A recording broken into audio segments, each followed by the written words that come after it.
what's happening. I'm eating some peanuts.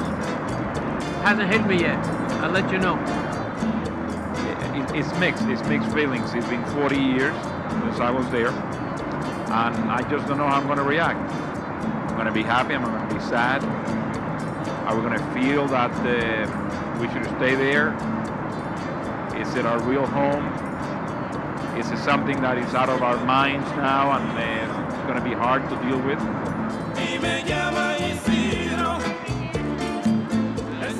We're in Cuba. We are in Cuba. On behalf of your travel agent and United Airlines, we'd like to welcome you to Jose Martinez Airport in Havana. The aircraft documents and passenger manifest must be cleared by Cuban government officials. So please remain seated until we advise you to deplane. How do you feel? Feel fine. Excited.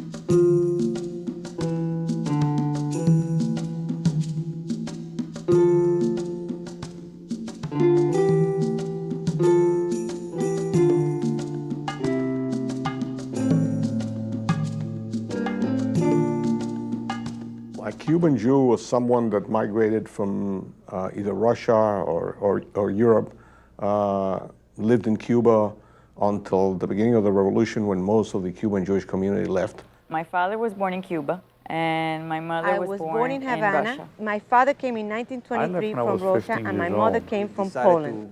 Come to America, but the boat stopped in Cuba. My parents and came from he took a look Poland at what and the Russia. island looked like, and he decided to stay. I was born in Cuba in 1945. My father had seen this I grew up in there. Europe. And she when I was left when 10 she years was old. 5 years old. Migration has a series of factors. One is the push factor, why are you leaving, which could be persecution, which could be religious and so on, and then has an internal factor that you want to better yourself, that you think that you can go someplace else and do better. Even the people who left Cuba in the early 60s, a lot of them favored Castro when he took over, after he had said that, you know, it was going to be great. Aquí vamos democráticamente a discutir los problemas. Yo me someto al examen, al interrogatorio, a la investigación de la opinión pública de América a través de ustedes. Immediately he said we're going to better education, hospitals, and we're going to make new roads, new schools. The casino of not casino for the Cuban people. Cuba's $630 million sugar crop is her lifeline, but the cream is gambling. He had a lot of people behind him, and it was great. But he started taking businesses away and interfering with the free enterprise system. On December 1st, 1965, the airlift has brought over 125,000 Cubans to the United States. Most of the arrivals from Cuba in the Jewish community, as in the general Cuban community, expected to go back. Everybody thought that it was going to be over in 1 year, 2 years. Even my family, my uncle, you know, we'll be back. Then there was the Bay of Pigs invasion. I said, this is it. No, it's our turn. We're going back. We're going back to our homes. We're going back to our businesses. We're going back to what we had. This was a very, I would say 90% of the people who came in the early 60s came in only for a short while. They never expected to be 40 years. This is La Ciudad Deportiva. It's like a Coliseum, sport Coliseum, you know. Now we are getting inside the city as such. We are near Cerro Municipality. This is the Capitol building. We are just approaching the Capitol building. We're right now in Santa Cruz del Norte. All these areas are the Ministry of Agriculture. Now we are entering an area. That's the area of the Plaza de la Revolución that we're entering right now. Now we are approaching to Coquiba Hotel, the one to the left. Now to your right, you have a free market. A couple blocks from the hotel. Julio. We continue on. There was the Palacio de los Deportes. It was right there.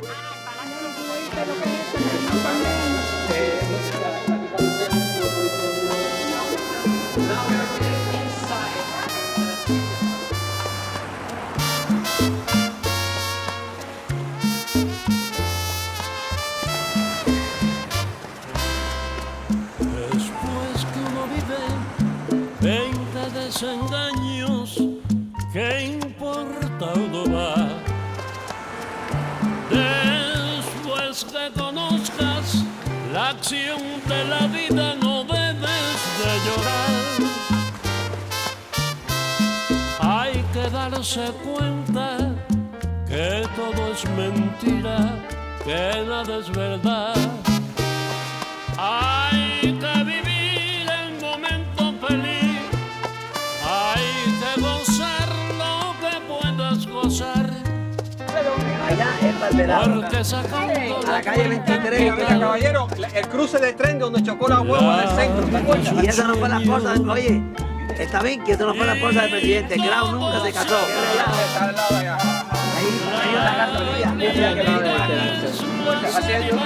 El restaurante fue cuando le dije a mi padre, me voy y no regreso a ella. Very happy to be here. Much better than I thought it would feel. But I still gotta go home.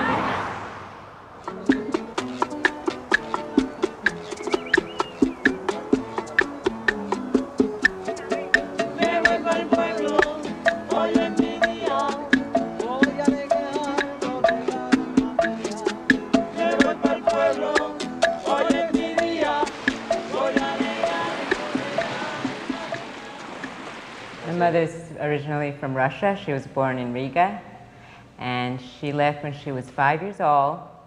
Her father was escaping communism from Russia. That was 1927, but thank God my grandfather had some money that kept them through until they got to Cuba.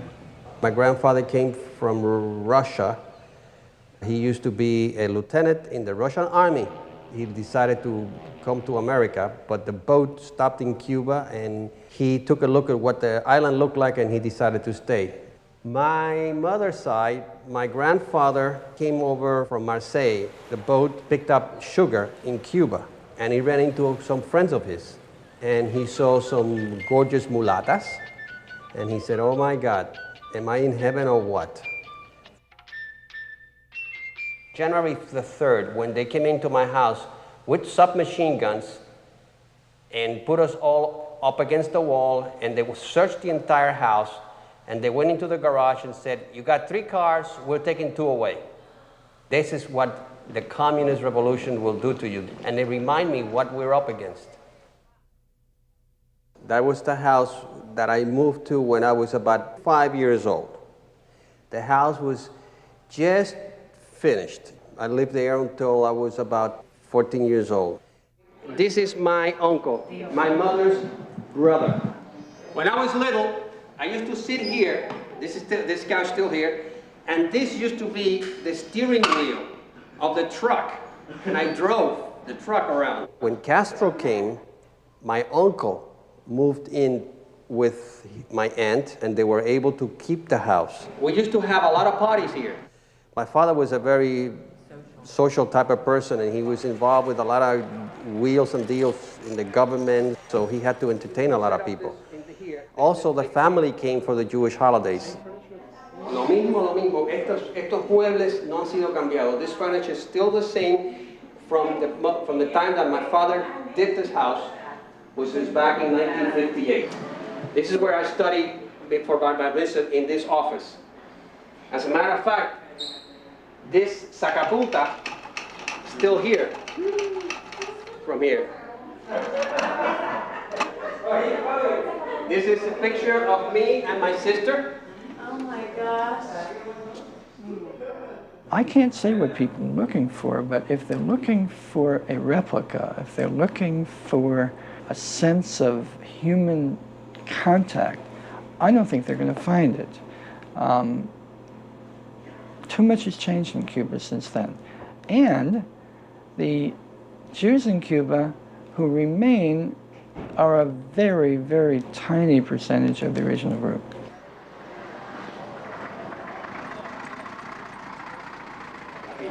Por lo regular, el 80% del mes tenemos minia, un mínimo de 10. Nosotros no tenemos rabino. Yo soy el administrador de la sinagoga.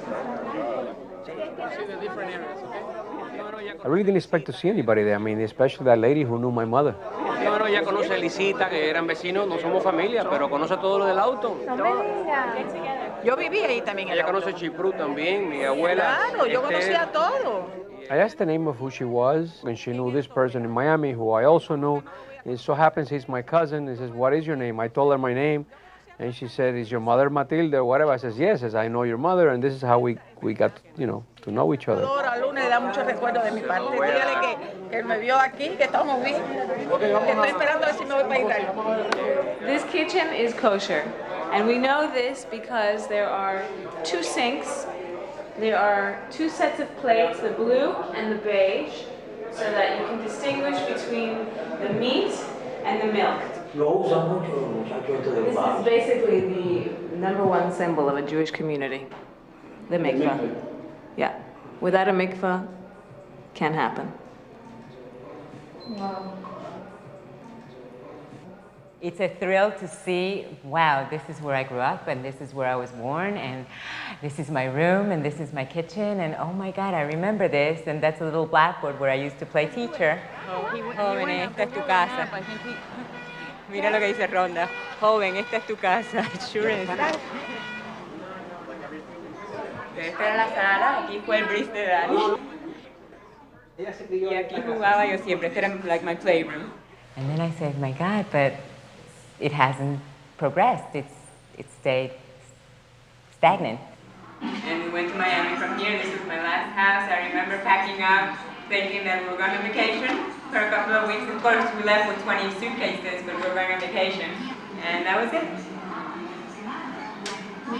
Once we told the people that this is a house where we grew up, when Castro came in, we were welcomed with open arms. They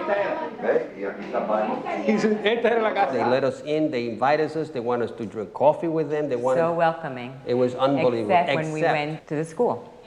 We are now in Figueroa Street, which is the street of our school, El Centro Israelita de Cuba, the Jewish Israelite Center of Cuba.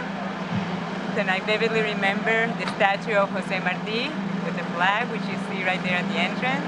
You had Yiddish classes in the morning. All the classes were in Yiddish. You had history, you had reading, language. The whole morning was Yiddish. In the afternoon, it was all Spanish, and starting 5th grade, you started with English. Do you see that? That's where I fell. And I broke my toe. Wait, let's see the letters in first. Mira, aquí con cámara no pueden entrar. Mire, oiga, señor. Now you're dealing with people from the government. And right away, the director came out, and she was like, you can't come in, you can't take pictures, you need a permit, you have to go to the Minister of Education to get a permit to come in. Old Havana was not only a place of business, but a place of residence and a place of Jewish restaurants and Yiddish theater. And so there is a nostalgia for Old Havana. And it's decrepit now, unfortunately. Their grandfather or father had started out as a peddler, and because they couldn't obtain supplies from the shopkeepers who were Spanish and who were quite hostile to them, they would get their relatives to basically work at home sewing things, and they would go door to door. And not only the Jewish peddlers did this, but also Arab peddlers and Chinese peddlers. Successful peddlers developed a clientele, introduced the notion of credit to Cuba, which had never existed before, and others opened up retail establishments on Muralla Street. We were walking down Muralla Street, and for some reason I remember it very vividly because we used to go there a lot. This was the wholesale center of Cuba. My grandfather used to bring from Switzerland lace and buttons and trimmings. And walking down the street, I just kept walking until I saw 308. And all of a sudden, I'm like, oh my God, the whole place was burnt down. Every single other store was closed. There's no life. I was really shocked in a way. It was like, well, at least I can go inside, which nobody else could go inside because everything is locked up. There's nothing there, and I just kept thinking of when I see my father, I'm going to have, I'll tell him, Muralla 308 is no more. The Jewish community in Cuba was composed of several groups. There were the American Jews that were the original founders of a community in Cuba. the remnants of people that came in the earlier 20th century. Then after the Bolshevik Revolution in Russia, many of the Ashkenazi Jews began to migrate from Russia, escaping this communist system. They did not want to go and serve in the Soviet army. So many of them got out of Russia, Poland, and migrated any place. Some of them went to Latin America, some of them that came to the United States, but a number of them came to Cuba. And there were also the Sephardic Jews that came from other parts, either from Spain or from Turkey, and migrated to Cuba. And that created the core of the Cuban community, which amounted to 10,000 to 12,000 people in the 1940s and 50s.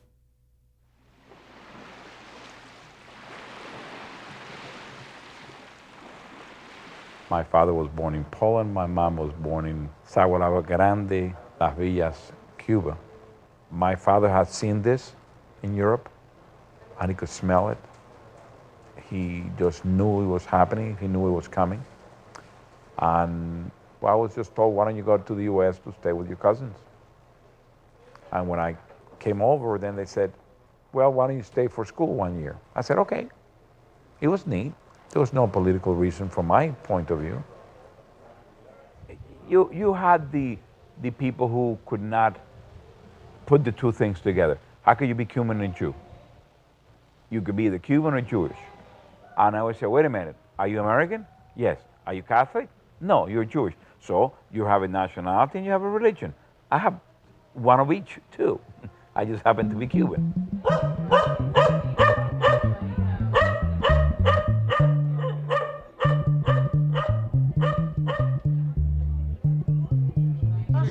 Muchacho joven, ¿eh? ¿Qué tal?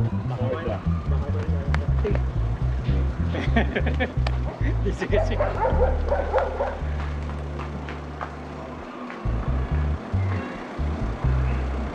Mira, Concha, él es el hijo de Mori, Luisito. Ah, Luisito, sí, lo vas a conocer ahora. Me hace favor y me llaman así. Okay. Ay, Dios mío, lo menos que yo pensé nunca en la vida, poderte ver otra vez. Y yo conocerlo. Y ahora voy a ver nada más que por delante de la tienda y todo eso lo voy a ver mañana. La tienda es para acá. Yo sé.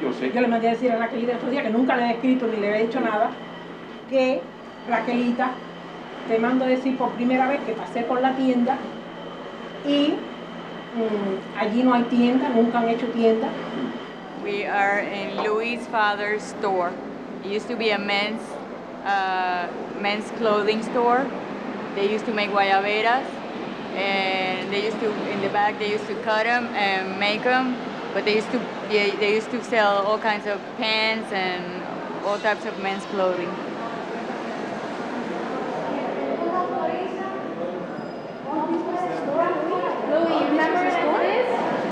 Let's go.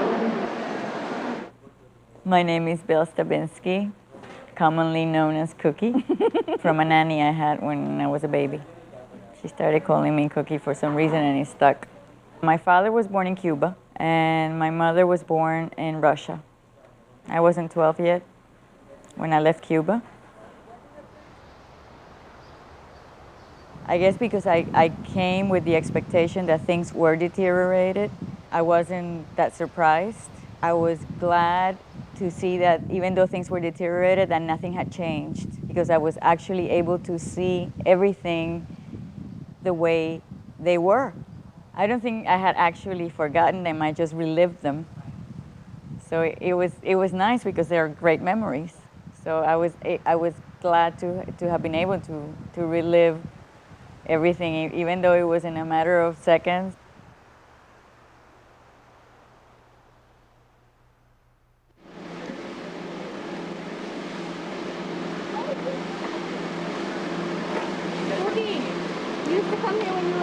The last year I was in Cuba, I was 11, And I started getting permission from my parents to go on the bus by myself with my friends, and this was the first place where they let me go on the bus by myself with my friends. I don't know if we're going to be able to go inside, I don't think so, but inside there's a huge, huge pool. Well, it was big to me when I was 11. I don't know what it would look like now. And then you had the beach on the other side. You had a huge hallway where we played games, we played dominoes, and we met the boys that we liked.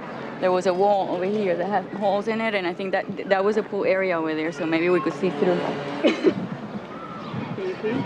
Yep. Can you see the pool? Yep. You can? Yes. It's empty. It's empty? Can you see the pool?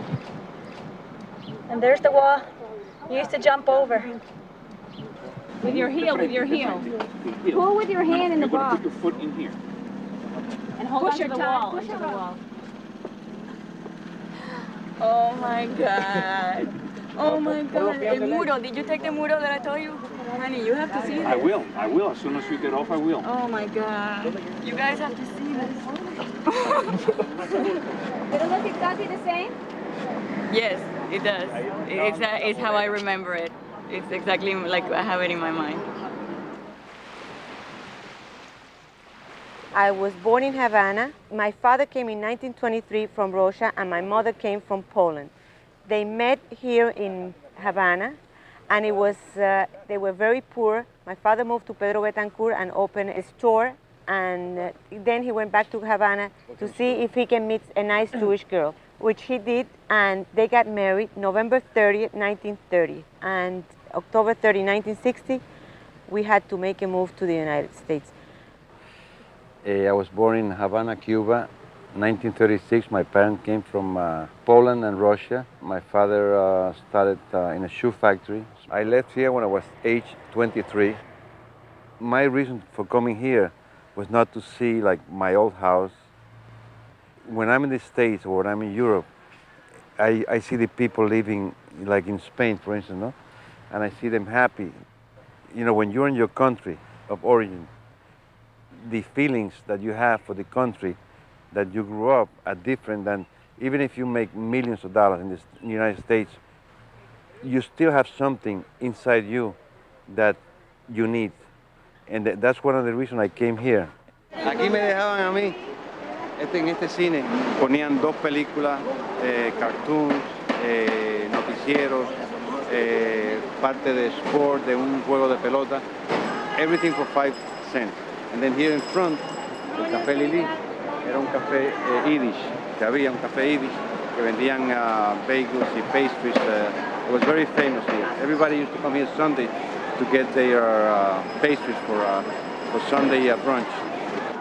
No, when I left, to me it was like an excitement, because when you were in Cuba before the revolution, the movies were about Frank Sinatra, you know, the 50s, New York, like that. So when they say, go to New York, wow, you know, go to New York, that's the dream.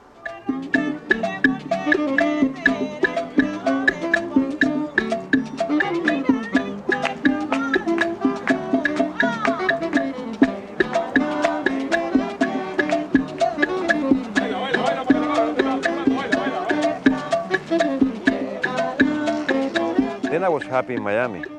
You know, when I came to Miami, because then I wanted to go to Miami, because Miami was very similar to Cuba.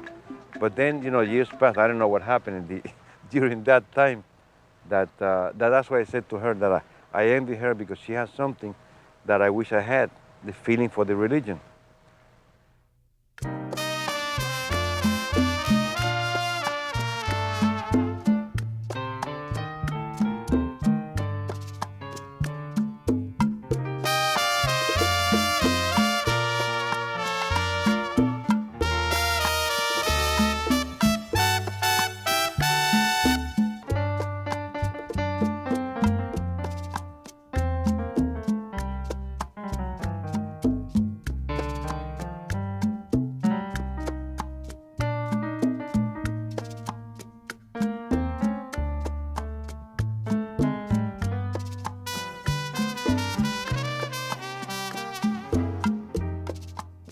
The Patronato was a major accomplishment of the Jewish community to be able to build a facility that was very, very luxurious, very excellent, and tied in most of the middle upper class of Cuban Jews.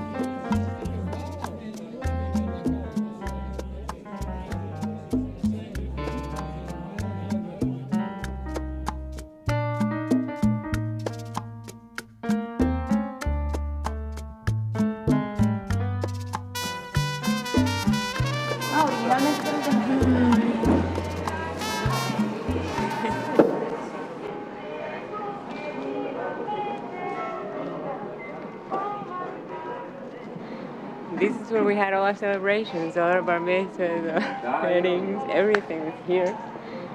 And at the end of the year, we always had a big, end of the year affair, and everybody had parts of each class had their own end of the year party, and this was beautiful. It really was.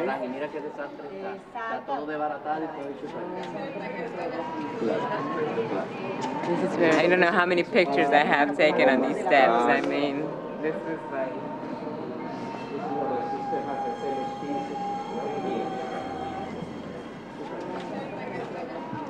Half of the building has been sold to the government to the government right now because they didn't need the whole thing.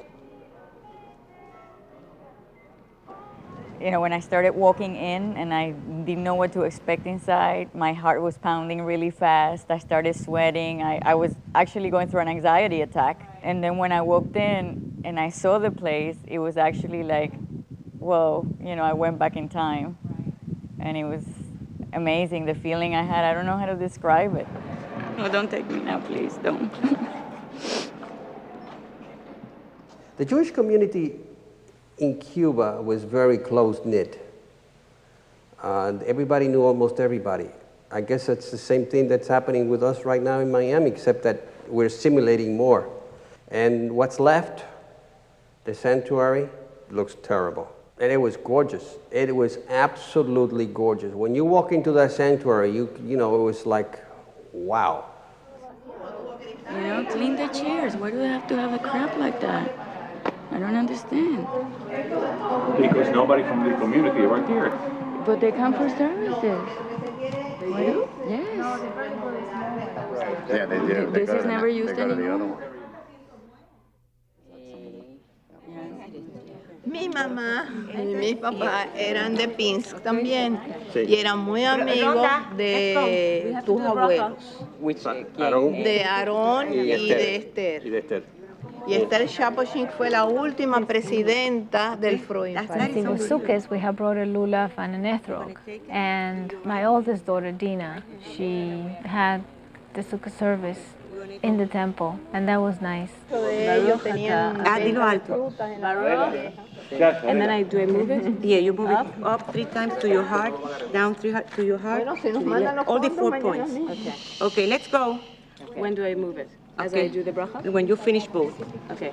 Baruch atah Adonai Eloheinu melech haolam asher kiddishanu b'mitzvotav v'tzivanu al netilat lulav. Okay.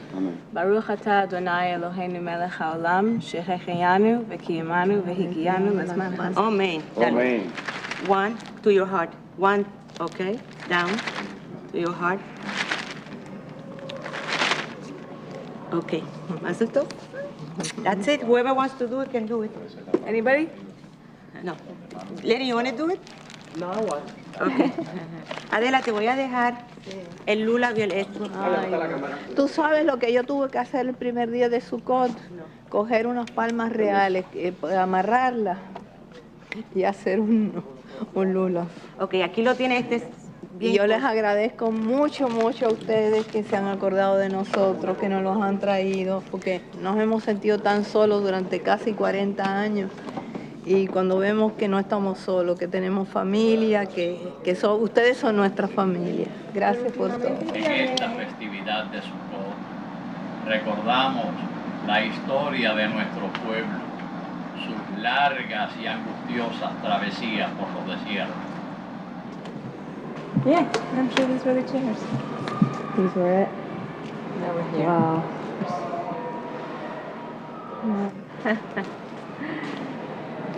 I've been sitting there for 40 years. Yep. Doing nothing.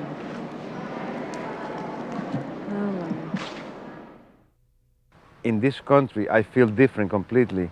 You know, the smell, like you were telling me today, I saw old Havana all destroyed. I saw new Havana all destroyed. But I had no feelings toward that because, you know, I expected that not to see it. But what I wanted to see is to walk through the Malecón, to walk here in Varadero, to went to Tropicana.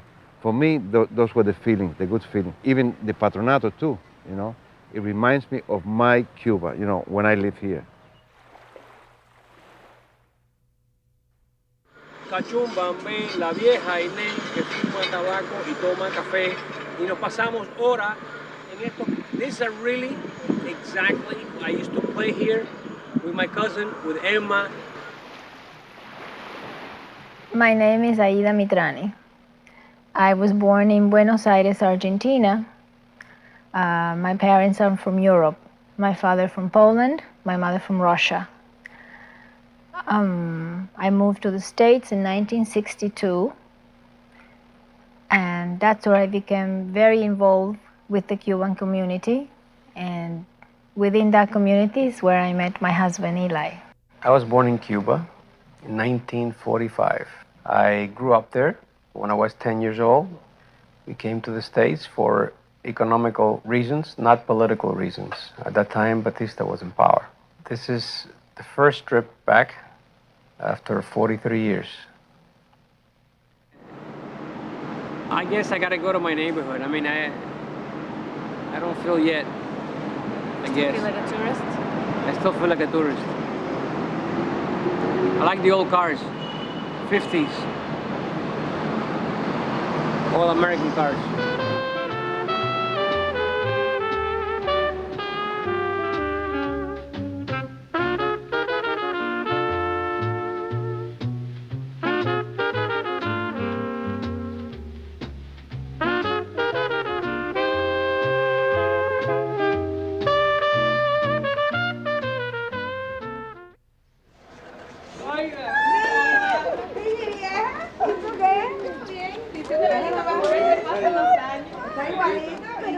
Cuando me agarraba a mí así me dice la A, la B, atrás de tu casa que me enseñaba a escribir. A mí no se me olvida.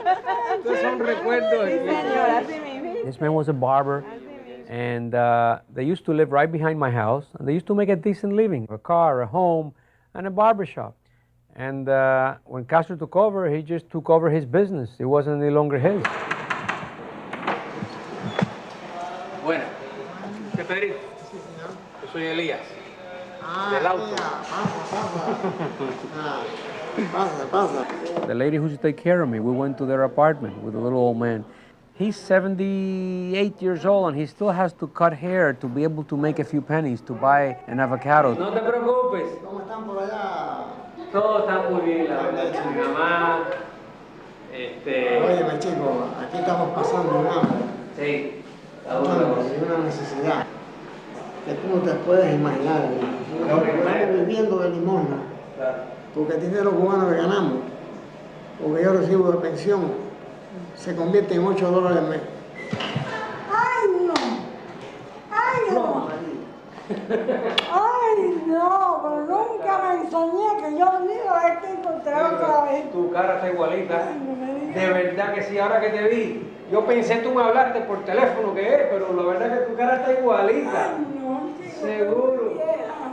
Oye, de verdad que no has cambiado. No, la cara la tienes igual. Viejo no me he puesto todo el mundo, porque hasta yo, mira, mi hija de 28, mi hija de 25, mi esposa.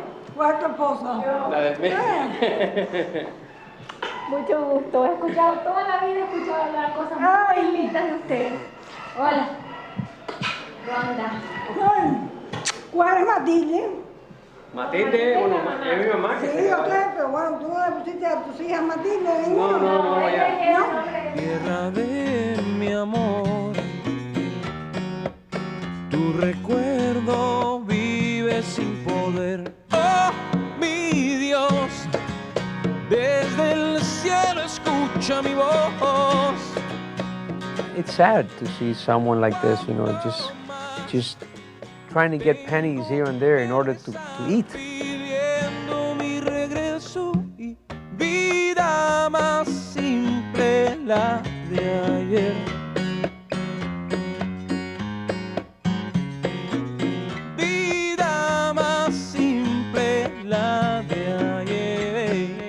started getting a little emotional last night because these people are there and it's just like they're there, the same thing they were doing when I was there. Era el precio de la amistad sin tener que hablar. Cemetery was very emotional. I mean, I've never seen my grandparents' grave. Sara Mitrani. Sara. Mitrani, no, esto está lleno de mitrani. I was happy I was there. It took us a while to find it, but I was surprised. My grandfather's memorial was intact. Esta piedra, buena.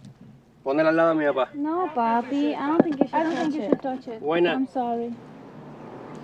I'd like to take that, que dice Julio Mitrani. Please no, papi. Put it next to my father. I don't know. Why not? Because. Why not? Porque no se debe de tocar esas cosas. Well, they move graves from site to site. For the first time, you get to see these graves and you get to think, wow, that's my grandfather there. You know, he's in Cuba. And my grandmother. You know, it's a certain feeling.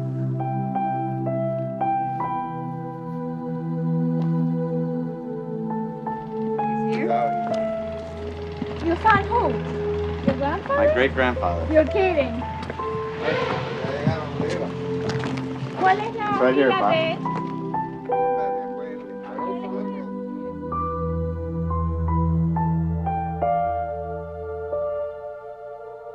She's named after her grandmother, who she had never met, and the grandmother was buried right there, so she actually went to see her name on the tombstone.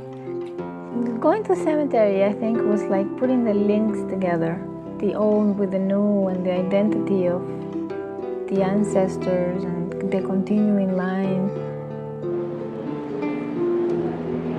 She's 44 years old.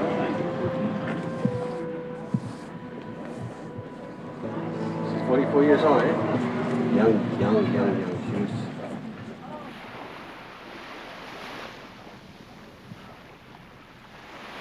The beach in Cuba has a precise smell, and I went right by the rocks near the hotel, and I smelled it's so different, the water hitting the rocks. It brought me back to my childhood. And I mentioned that to Sergio when I went in the water, and I said, Sergio, something just happened, it was really weird. I just smelled something that I hadn't smelled since I was 8, 9 years old. He says, you know something? It happened to me also. It was just great to go back to your childhood. They have a defense committee looking out after everybody else in the community, that if you do something wrong, they will report you to the government. But that's been let down a little bit. That used to be very bad years ago. I didn't talk politics with them. They were my friends, the people I grew up with. We didn't go into politics. Una barbaridad. ¿Qué dijo? Nah, pues yo no repito las puercas. No copies esas cosas tan desagradables. Pero le cambiaron la ¿Pero fachada. las cosas están buenas aquí? Porque aquí lo que eran rocas. Las cosas.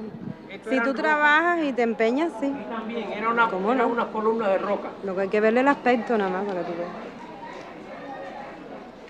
Aquí ninguno de la familia de nosotros vive así, nadie vive así. Que todo está lindo, nada está malo si trabajas. Si trabajas, tú puedes desenvolver tu vida correcta. Yo vivo de mi salario y vivo correctamente. A lo mejor no tengo abundancia, ni opulencia, ni nada de eso. Pero esa señora que se expresa así, esa señora, ¿Qué dijo ella? no vale nada. No, yo no voy a repetir lo que ella dijo. Tiene que ser por la confusión. No voy a repetir. ¿Qué pasó? Una vieja, Aquí había un cherry tree aquí atrás. ¿Cómo se dice cherry? De cereza, aquí atrás. No sé si todavía. No. Hay gente.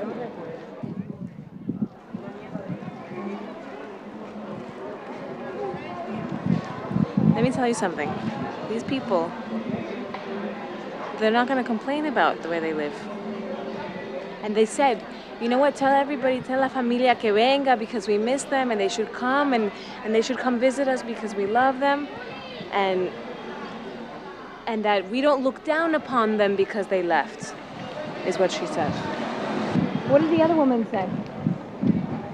The other woman said, take films of this so you can show everybody in America what a misery we live in. Every Cuban gets a bread a day. It's not a loaf of bread, it's just a small piece of bread like this. But everybody gets that bread, so it's something that at least you have, among some other things. In the case of the bread line, you get there and sometimes you see people like saying, my God, this is bullshit. You know, this line every day, I cannot have it anymore. Tomorrow I'll just get a boat and I will leave to Miami. But then you as an outsider go there and tell, what do you say? What do you say? And they will say like, no, I said nothing. And it's not that they're afraid of saying it. It's just that they're thinking like, as an outsider, you don't have to come here and tell me that what I have to do. I better stay with my bread, you know, and if I want to do a change, I just shout and say and do whatever I want to do inside here. You're not going to change the system. Nobody. Outside of this country, nobody's going to change the system. So might as well. You're saying they have to change it from within. Why Jewish solidarity never came during the 70s and the 80s? It was impossible. Religion, the Pope coming to Cuba, I mean, I don't know if that makes, you know, those are changes. Cuba stopped 1959.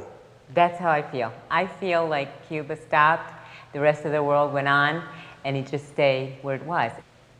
Nothing has changed.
En resumen, colosal.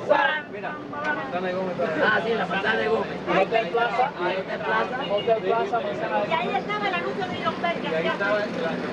I think they do feel that they belong to this, to here, you know, that this is part of them, you know, and nobody can take that out of them, you know. Only in the past, say, half dozen years, has a realization essentially been understood within the community that no one is going back. For years, they refused to build a synagogue because it was like giving up on Cuba.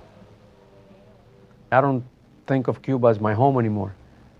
I guess I go back to my example of your old girlfriend. You left her behind, you know, it's, you know, and she lives with somebody else. Sergio is missing something for a long, long time. And I think what he's really missing is the family that is not around him. Right, that's true too. Because we so- have no family. And I'm at all. sorry that I have to tell you this, because I think Sergio is missing his parents.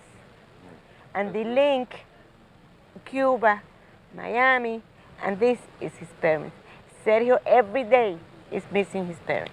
What do I say to people when I go back to Miami? Don't die with that before you come back to your country. I came to some kind of closure. I was tying loose ends regarding my identity, regarding whether I'm a Cuban Jew, I'm an American Jew, what am I? And going back helped me finalize and help me tie all those loose ends that I was feeling. And I feel better about myself now that that I did go and that I did relive my childhood.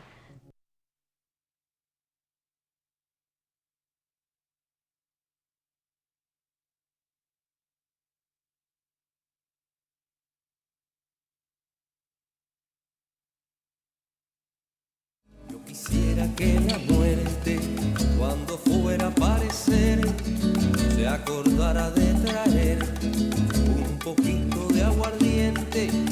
La recibiré paciente, le hablaré sin pesimismo y me muestre sin lirismo cómo será mi otra vida.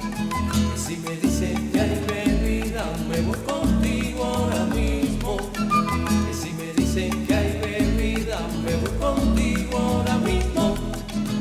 Quien me viera allá en los cielos, en el bar de los celajes, coordinando bien los viajes para que no fallen vuelos. Y en las nubes saco el hielo de los truenos, la vaquilla y la lluvia, maravilla para preparar traguitos. Yo soy un hombre sincero. ¿De dónde crece la palma? Yo soy un hombre sincero. ¿De dónde crece la palma? Y antes de morir me quiero echar mis versos del alma. Guantanamera, Guajira, Guantanamera, songo, loco, songo. Guantanamera.